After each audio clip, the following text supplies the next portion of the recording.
ኢየሱስ ክርስቶስ ታህሳስ አካባቢ እንዳልተወለደ በመጽሐፍ ቅዱስ ላሳያችሁ መገመት እንችላለን። ከመጽሐፍ ቅዱስ ተነስተን ብዙ አጋንንት ያስወጣል፣ አያዋራም። የማያዋራበት ምክንያት የመጀመሪያው አጋንንት ማዋራት ልክ ስላልሆነ ነው አይደል? ኢየሱስ ከአጋንንት መረጃ አይወስድም። የመጀመሪያው እሱ ነው። ሁለተኛው ደግሞ ቆይ ስሙኝ፣ ኧረ ቆይ ስሙኝ አነ እከሌኒ ውጣ። አሁን ኢየሱስ ብዙ አጋንንት ዲያግኖስ አያደርግም። ቅድም እንዳልኳችሁ ብዙ የማያዋራው መረጃ ላለመቀበል ብቻ ሳይሆን ያለ ለጊዜው ገልጦት መከራ እንዳያመጡበት ነው። ማን እንደሆንክ እናውቃለን። ባይዘው ምዕራፍ 1 ነው አጋንንት ማውጣት የሚጀምረው ማርቆስ ወንጌል። ሌሎች ወንጌላት ላይ በተለይ ማቴዎስና ሉቃስ 4 ምዕራፍ ሄዶ ምዕራፍ 4 ነው። እኛ ከምዕራፍ 4 ነው ማንበብ የምንጀምረው። ብዙ ጊዜ የዘራረግና ምናምን አናነብም። ልማዳችን ነው። ኢትዮጵያውያን ነን። ብዙ እንትና አይሁዳዊ ነው ምዕራፍ 1 ቁጥር 1 የሚጨንቀው እንትናን ወለደ የማን ዘር ነው ኢየሱስን መሲህ ነው ለማለት ከማን ነው የመጣው ነው። ስለዚህ ለአይሁዳዊ በጣም ኮንሰርን የሚያደርገው ያንን ነው። እኛ ደግሞ ኢትዮጵያውያንን ከየትም ማርገን መስቀል ላይ ወለደኝ ነው እና ልክ ገብቶ እየሰበከ ያለ ክፉ መንፈስ ያደረበት ሰው ጮኸ ይላል። ሲጮህ ማን እንደሆንክ እናውቃለን ያለው ገና ሲጮህ የሚከተሉት ደቀ መዛሙርቱ ገና አላወቁትም። ፈሪሳውያን አያውቁትም። ሰው ያውቀው አጋንንት ያውቀዋል። ከሰማይ የወረወራቸው እሱ ነው። እዛ ሰማይ ተዋወቁ ነበር፣ ዛሬ መሬት ተገናኝተው ነው ያውቀዋል። እና ማን እንደሆንክ እናውቃለን የእግዚአብሔር ቅዱስ ሆይ ሲለው ምንድነው ያለ ጌታ ኢየሱስ?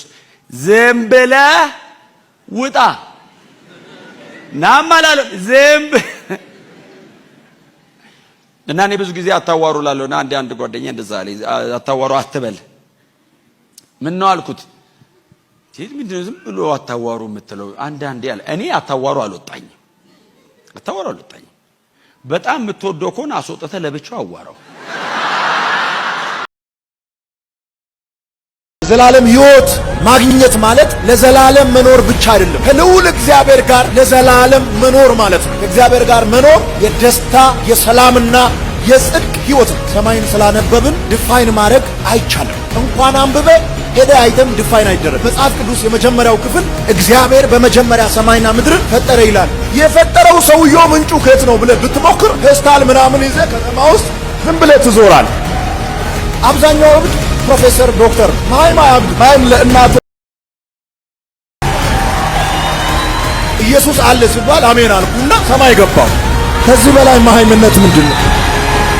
ዓለሞች ካለመኖር ወደ መኖር የመጡት የእግዚአብሔር ቃል በሆነው በኢየሱስ ክርስቶስ አማካኝነት እንደሆነ በእምነት እናስተውላለን። ዓለሞችን ካለመኖር ወደ መኖር ያመጣውን ኢየሱስን አንደርስታንድ ማድረግ ከቻልክ ዓለም ከየት እንደመጣ አንደርስታንድ ለማድረግ ፍጹም አትቸገር።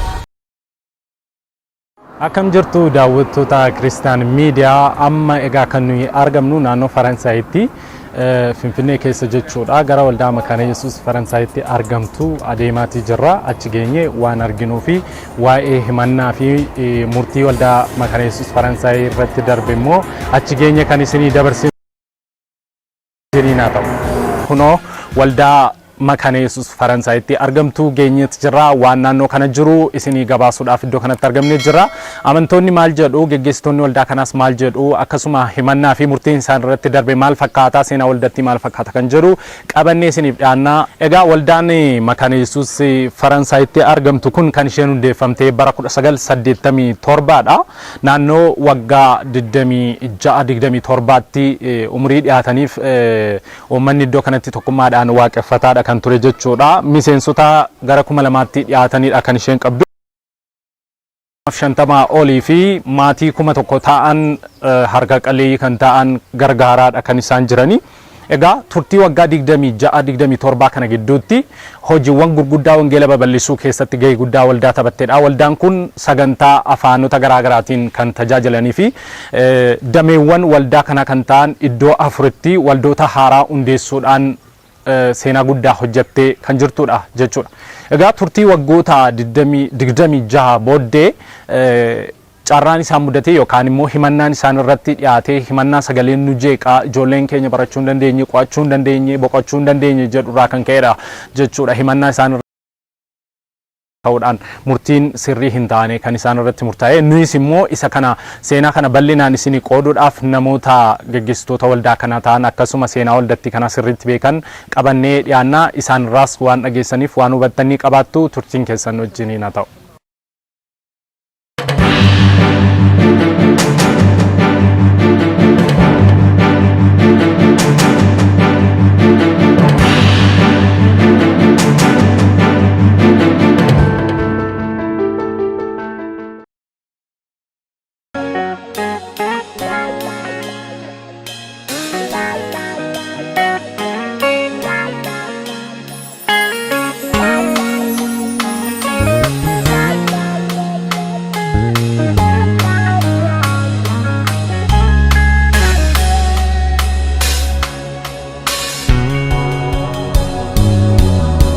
Waaqayyo gaariidha holqa da'oo kolu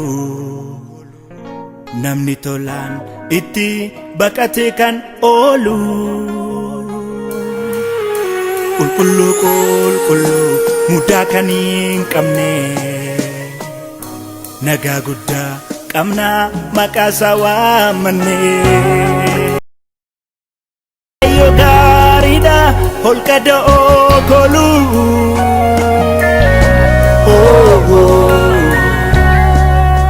namni tolaan itti baqatee kan oolu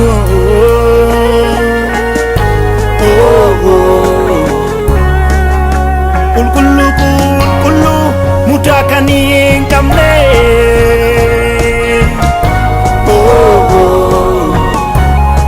nagaa guddaa qabna maqaa isaa waammanne.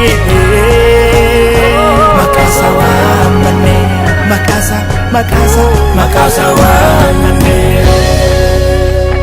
nuti ragoota gaarummaa isaa dubbatanidha. Nuti ragoota gaarummaa isaa dubbatanidha. Nuti ragoota gaarummaa isaa dubbatanidha. Oh, nuti ragoota gaarummaa isaa dubbatanidha. Garumasa dubbatura ani raga garumasa dubbatura ani raga garumasa dubbatura oh ani raga garumasa dubbatura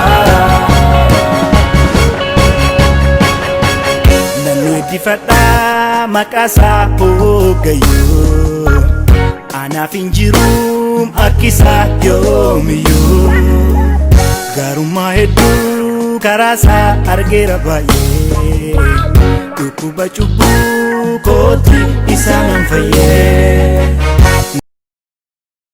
maqaa isaa hogayyoo anaaf hin jiru akkisa yoomiyyuu garummaa hedduu karaa isaa argeera baay'ee dhukkuba cubbuu kooti isaa nan fayyee fayyuu kooti Yesuus fayyuu kooti fayyuu kooti Yesuus fayyuu kooti fayyuu kooti Yesuus fayyuu kooti fayyuu kooti Yesuus fayyina kooti fayyuu kooti.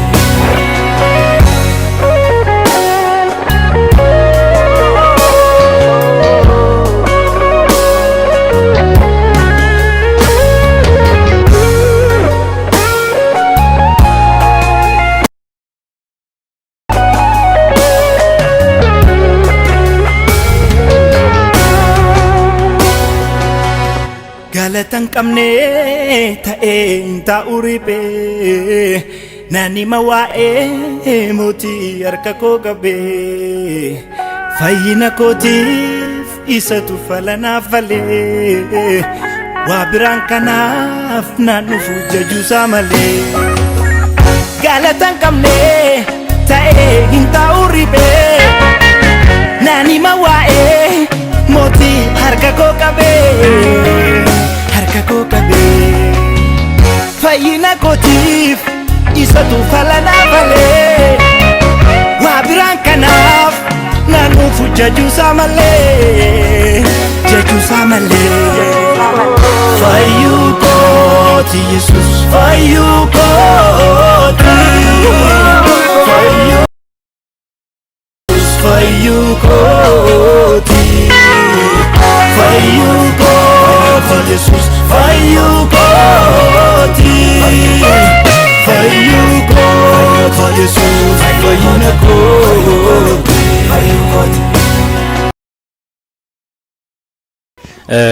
Tole keessummaa tokko qabannee dhiyaanneerra egaa geggeessummaa waldaa kanaa keessatti gahee guddaa namoota taphatanidha isaanii wajjin turtii goona Abtaa Mutichaan jedhama waldaa kanatti miseensa waggaa 10 olii ta'an waldaan kiristaanaa Faransaay Makaana Yesuus bara 1987 akka lakkoofsa biyya kanaatti hundeeffamte har'a waggaa 26ffaa ishee irra jirtu jechuudha waldaan kun turtii ammaa kana keessatti amma kaarentii ijoollee 260 ol ijoollee yeessotaa warra jedhamanii amantaa hundumaa keessa walitti qabdee kan barsiisaa jirtudha waggaatti daftarii bituudhaan full sponsor taate jechuudha mana barumsaatti barsiisuudhaan kitaaba bituudhaan wayyaa bituudhaan waan barbaachisu hundumaa hamma waan isaan manatti nyaatee bittee ijoollee baay'ee gargaaraa jirti haara kan dargamanii baan ijoollee baay'ee iddoo gurguddaa kan jiru waldaa guddoo naannoo kanatti karaa hundumaan hojii afuraa kan hojjetaa jirtudha Egaa waldaan hamma kana erga hundeeffamte waggaa 26 lakkoofsifte kuni waldaan akka kanatti gahee guddaa taphatte kuni waggaa hamma kana lakkoofsifte himannaan irratti dhiyaatee fi murtiin irratti darbe maal fakkaata himannaan kun yoom jalqabe sababni himannaa kanaa immoo maalidha himannaan kun har'a bara 2009 akka lakkoofsa biyya kanaatti 2009 kaasee hamma waggaa hamma har'aatti 2013 deemamaa jira kanaan dura akkasumatti hin dabaannutti murtaa'e oliyyannoo fudhanne oliyyoon ayis lammaffaa yeroo lammaffaadhaaf ammas nutti murtaa'e walumaa gala daba maaliif amantii baay'eetu jira naannoo kana amantii kan waaqeffatan jiru halkanii guyyaa sa'aatii deema firu guutuu kan sagalee dhageessan hundumaa amantii hundumtuu mirga wal qixxee qaba jennee amanna kan keenya immoo yoo xinnaate torbanitti guyyaa tokko duwwaa qabna koronaan erga dhufee asii guyyaa dilbataa duwwaa waaqeffanna duraan jimaata waaqeffanna turre guyyaa sagantaa fayyisuu jira ture sagantaa dargaggootaa immoo sanbata xiqqaa galgala qabna ture inni samma tootaalii dhaabatee jira amma garuu dilbata duwwaa sa'aatii 4 hamma sa'aatii 6tti waaqeffannaa qabna kanaaf walumaa gala murteen irratti darbee murtee daba jennee fudhannaa nu jechuudha waldaan kun kan isin bu'u erga hundeeffamtee waggaa 26 keessatti waldaa haadhoo lama tasii bee waldaan asii baanee waldaa kan biraa godhatanii waldaa 3 ol hundeessee jirtu jechuudha waldaan kun jechuudha yeroo lama olidha kan yeroo sadaffaadhaaf kan oliyyannoo isaama fudhatan kanarratti jijjiiramni jira yookaan immoo wanti abdiin jiru maal fakkaata akkasuma amantoota ta'anii biyya bakkeedhaas haa ta'u biyya keessaas haa ta'u deeggarsi isaanii jechaa jiran immoo jira yookaan sagalee isinii taana wanti jedhamu yookaan karaa kaawunsilii waldaa kiristaanaatiin haa ta'u amantoota waldaa kiristaanaa Itoophiyaatiin haa ta'u karaa garaa yaadni jiru immoo maal fakkaata waldoota kiristaanaa hundumaa kanan galateeffachuu barbaadu sagalee nu taataniitu dhuguma hamma nu enne olitti waldaa hundumaanii afaan hundumaanii waldaan amantoonni wangeelaa sagalee nu ta'anii dhiibbaa guddaa uumaa jiru hamma mootummaa bira ga'utti jechuudha yeroo darbe akka waan nu sagalee hin qabneet akka waan nu dhuftee taane yookaan guyyaa keessa amantii dhufteetti jedhamne ilaalamna iddoo baay'eetti maqaa akkasiitu nu waamu amma garuu akka jirru iddoo baay'ee akka jirru even Itoophiyaa walitti illee namoonni biyya alaa jiran sagalee nu ta'anii akka isaan nu iyyaa jiranii fi dhiibbaa guddaan akka uumaa jirudha amma kan jiru kanarraa kan ka'e illee amma daanyaamti murtii kana fudhatellee akka inni gaabbullee abdii guddaa qabna amma oliyyannoo jabbaataa sama godhame irratti abdii guddaan akka arganu jedhee amanaa jira jechuudha.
እንድትዳስሳቸው በኢየሱስ ምን ጸለይ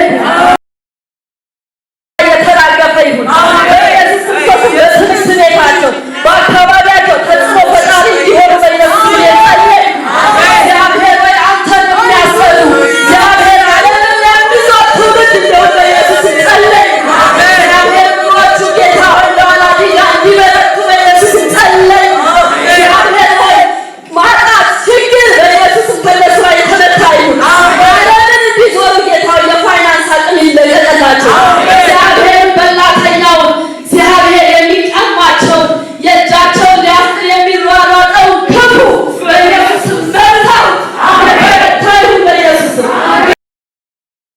አሳልፈን አደራ የሰጠን ቤተ ክርስቲያናችንን ጠብቅ እግዚአብሔር ክፉ በኢየሱስ የተመታ ይሁን ከትውልድ ላይ የተመታ ይሁን እነዚህ ብላቴናዎች ጌታ ሆይ ችቦህን አብርተው ዓለምን እንዲዞሩ በኢየሱስ ጸለዩ እግዚአብሔር ማንም እንዲያደናቅፋቸው ማንም እንዳይዛቸው እግዚአብሔር የበላይ እንዲሆኑ በኢየሱስ ጸለዩ አቤቱ ክፉ ይራገፍ ከትውልድ ላይ ይራገፍ ከእነዚህ ብላቴናዎች ላይ ይራገፍ እግዚአብሔር በየዩኒቨርሲቲ ያሉ ልጆቻችን ላይ ይራገፍ አቤቱ ከፊታችን ያለው ፈተናም እግዚአብሔር ባንተ ይከናወን አቤቱ የክርስቲያን ልጆች ብቻ በማወቅ የሚመላለሱ ሁሉ ጌታ እንዳይበሉ በኢየሱስ ጸለይ ምድርን አውሬ አሰር የታሰረ ይሁን በጌታ በኢየሱስ ክርስቶስ ስም አሜን